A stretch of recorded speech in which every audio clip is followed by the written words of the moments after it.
Obama's confirmed his administration's continuing long-standing U.S. policy of rejecting a full Israeli withdrawal from the West Bank. Speaking before a gathering of the American-Israel Public Affairs Committee, or AIPAC, Obama addressed what he called misrepresentations of his call last week for a peace deal based on the 1967 borders. Mirroring the stance of his predecessor, George W. Bush, Obama suggested he would back Israel's retention of settlement blocks in the West Bank. By definition, it means that the parties themselves, Israelis and Palestinians, will negotiate a border that is different than the one that existed on June 4th, 1967. That's what mutually agreed upon swaps means. It is a well-known formula to all who have worked on this issue for a generation. It allows the parties themselves to account for the changes that have taken place over the last 44 years. President Obama also renewed his opposition to a Palestinian campaign to seek recognition of statehood at the United Nations. I firmly believe, and I repeated on Thursday, that peace cannot be imposed on the parties to the conflict. No vote at the United Nations will ever create an independent Palestinian state, and the United States will stand up against efforts to single Israel out at the United Nations or in any international forum. Israel's legitimacy is not a matter for debate. That is my commitment. That is my pledge to all of you. Obama's speech last week had been billed as a major breakthrough in U.S. recognition of Palestinian rights to a state in the occupied territories. But speaking on Democracy Now!, author Norman Finkelstein said Obama had effectively endorsed ongoing Israeli control of the West Bank. The formula has to be exactly as the International Court of Justice said in July 2004, and as the UN General Assembly says every year with near unanimous support.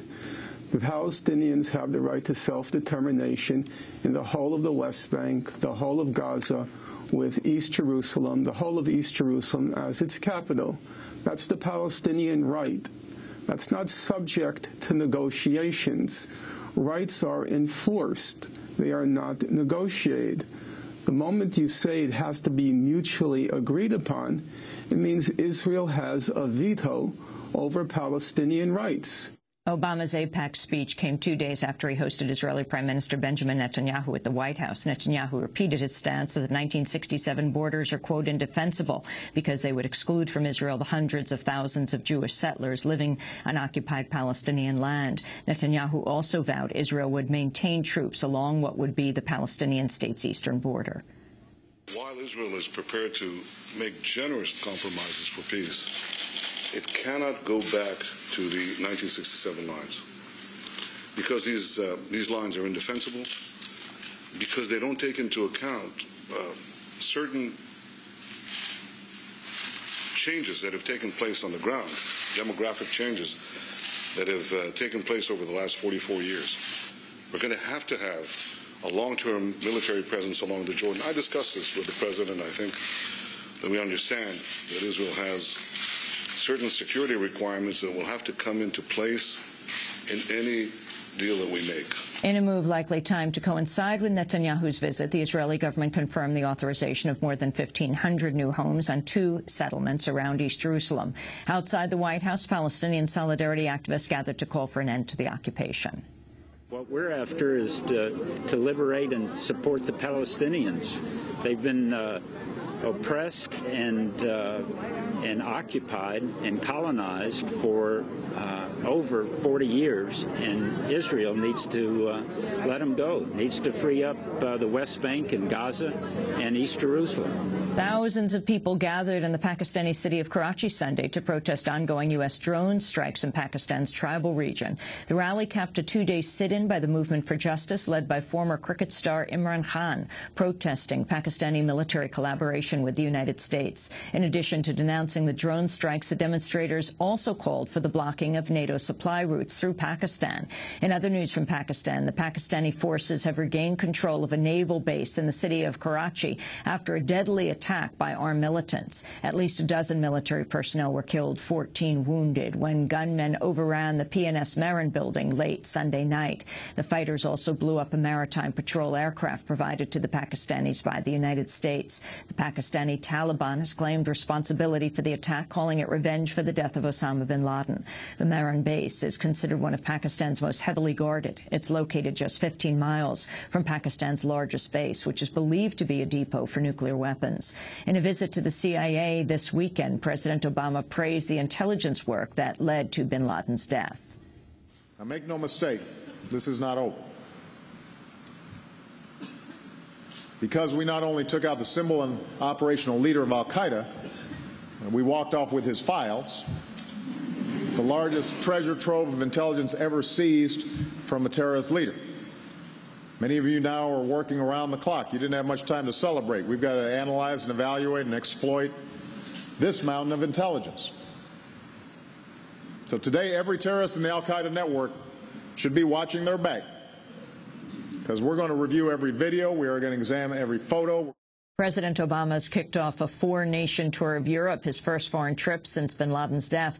Obama's in Ireland today, followed by Britain, France, and Poland. Protests are already underway in France, where Obama will join other heads of state for the G8 summit. On Saturday, thousands of people marched in the French town of Le Havre, just miles from the summit site. We would like things to change. For example, how wealth needs to be better distributed between the countries on our planet. And that is why we are here, to say that the citizens, the people of the world, have the right to speak up. Next week, they will not have the opportunity to speak at all in all the planned meetings. That's why we're here today. In Spain, the governing Socialist Party has suffered major losses in local elections amidst a growing grassroots uproar calling for radical change. The Socialists, led by Spanish Prime Minister José Luis Rodríguez Zapatero, were ousted from office in nearly all of Spain's major cities and autonomous regions. In a speech, Zapatero conceded his party had been punished for an economic crisis that's left unemployment at 21%. Protesters, meanwhile, are vowing to remain in the streets after week-long action against austerity measures in the run-up to the elections.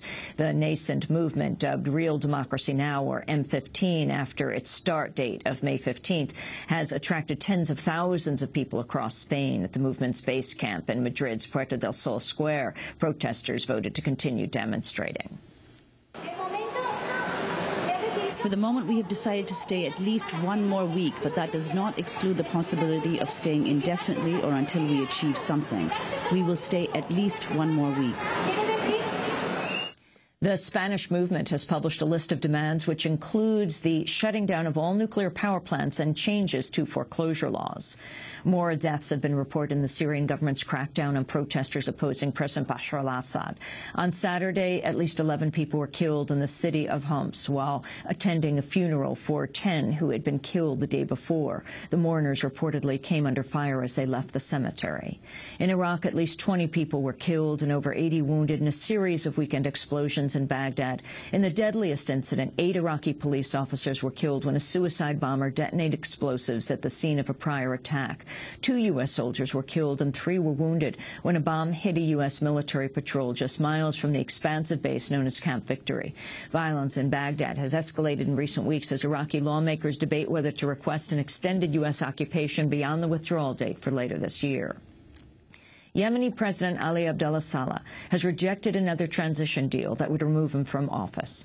On Sunday, Saleh said he'd refuse to sign an agreement brokered by the Gulf Cooperation Council over what he called fears of a civil war. Earlier in the day, a group of Western and Gulf diplomats served as mediators were trapped in an embassy in the capital, Sana'a. After being surrounded by armed government loyalists, they were rescued by helicopter. Former Honduran President Manuel Zelaya has reached an agreement to return to Honduras after over a year in exile. On Sunday, Zelaya joined current Honduran President Porfirio Lobo in Colombia to formalize a deal for his return and pave the way for Honduras's readmission to the Organization of American States. On his weekly television program, Venezuelan President Hugo Chavez said the deal would include the main group that opposed the coup regime. Hemos estado mediando. We have been mediating, and there is a document to be signed, and will soon be made public, where there are 4 points that President Zelaya requested through us, and they are included there. The first one is that President Manuel Zelaya, ousted by a coup, be allowed to return to his homeland.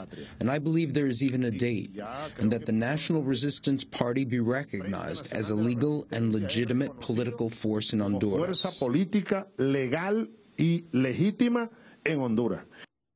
The Pentagon says it's investigating claims U.S. military forces buried the chemical defoliant Agent Orange at a base in South Korea. 3 veterans claim to have been ordered to dispose of Agent Orange while stationed at the Camp Carroll military base in 1978. South Koreans living near the facility may be at risk if the chemicals seep into groundwater in the area. The U.S. military sprayed an estimated 20 million gallons of Agent Orange during the Vietnam War, affecting millions of Vietnamese and causing widespread birth defects. The United Nations has launched a fact-finding mission to investigate nuclear safety in Japan in the aftermath of the disaster at Fukushima Daiichi nuclear plant. A 20-member delegation will visit Japan before issuing a report to a ministerial conference at the end of June. James Lyons of the International Atomic Energy Agency is among those taking part. First of all, I want to express the agency's sincere sympathy to the Japanese people for the tragedy that they've suffered as a result of the tsunami. And we're there to do a fact-finding mission, and I'm looking forward to learning a lot while I'm there, and then we're going to provide a report to the member states when we get back. And at least 89 people are believed to be dead after a massive tornado tore through the Missouri city of Joplin. The storm cut a path through the town's center nearly 6 miles long and a half-mile wide. With an estimated 25 to 30% of the town destroyed, authorities have warned the death toll could rise. St. John's Hospital on Joplin's south side reportedly took a direct hit, causing multiple injuries. Missouri Governor Jay Nixon has activated the National Guard and declared a state of emergency. More than 350 people were killed when tornadoes struck areas across the South last month. And those are some of the headlines. This is Democracy Now!, democracynow.org, The War and Peace Report. I'm Amy Goodman.